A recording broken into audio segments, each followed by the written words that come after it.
you, Mr. Toastmaster, and good evening, fellow Toastmasters. Most welcome guests. That's a great thing about Toastmasters. You always get a second chance.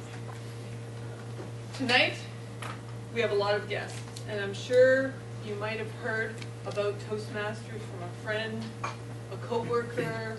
Maybe your uncle was a Toastmaster. Maybe your boss said you've got to come tonight. Whatever the reason, you're probably wondering, what's in it for me? What can I get out of Toastmasters?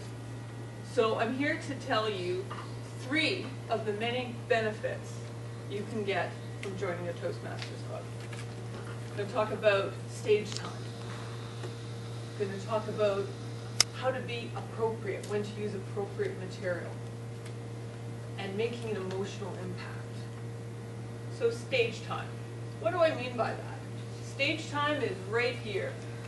Once a week, you get a chance to speak in front of an audience, or you can join 2 Toastmasters Club, speak twice a week.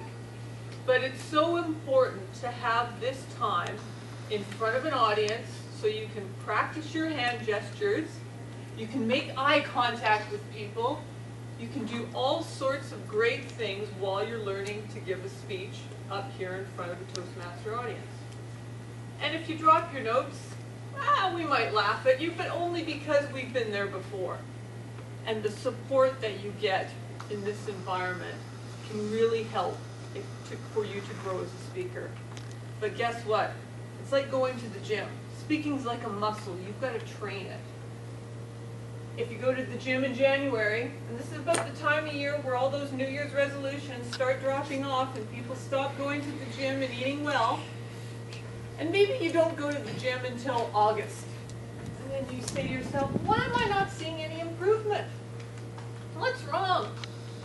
So, coming to Toastmasters, participating in a role, and it doesn't have to be a big speech every week. I always call the little 2-minute roles the appetizers. And so you can take that little appetizer and be the joke master, be the grammarian, participate in a table topic. It still gives you that stage time up here. So when you're called upon to give a speech at your work, maybe with another group or your school, then you've got that experience here in that stage time to draw on. That's so important. But you really have to show up and take advantage of it. When it comes to appropriate material, a lot of people are surprised there are taboo subjects. There's actually the 3 big things in Toastmasters they say aren't appropriate to talk about. Anybody take a guess? Politics. Politics is one. Religion is another.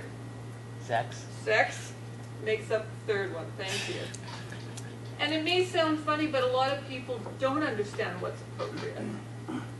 And you only have to go to a wedding to understand that. And I'm sure we've all been to a wedding where the not-so-best man gets up there, and maybe he's had a couple too many cocktails, and starts rattling off the number of girlfriends that the groom had prior to getting married. Not a good idea. You wind up with a blushing bride and a blushing groom and angry parents. I always think the rule should be the granny rule. When you're up here in front of a Toastmasters group, not in front of a bunch of your buddies in a bar, but in front of a Toastmasters group in a business setting, would you tell the story or the joke to your grandmother? It's the granny rule. If you said yes, chances are it's good to tell here. Yeah. It's true. And also, evaluators will give you instant feedback on your speech. You can pretend that this room is a bunch of shareholders and you want to give a pitch on an IPO offering, for example. Then you can tell your evaluator, here's the scenario. Or, I'm trying to deliver a speech to this other group of people, and do you think I'm getting through to those people? Do you think this is appropriate? And finally, emotional impact. We all want to touch that chord, touch the heartstrings, get people involved. And not necessarily to make people sad, to tear up, but to make people happy, to inspire people. So with that stage time and appropriate behavior, how does emotional impact fit into all this? How can we draw on our own experiences? And when you come to Toastmasters, you can watch other speakers, you can get feedback, and then you can start putting together your own speeches. For example, if you were thinking about going back to school, I might relay a story of my own experience when I went back to school 2 years ago. And I gotta tell you, I was a little scared. Accounting was never my forte, and I got through one of the accounting courses in order to get this much closer to my Bachelor of Commerce.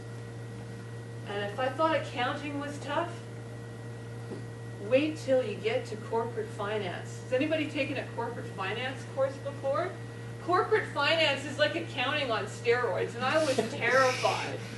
I didn't think I could do it. I would rather have given a speech in front of like 1,000 people than take that final exam. And I stressed out.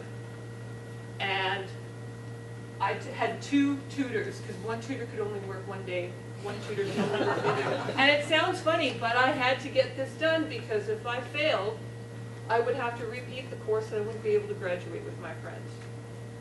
So I took that 3-hour exam after many, many hours of study. And I had to wait.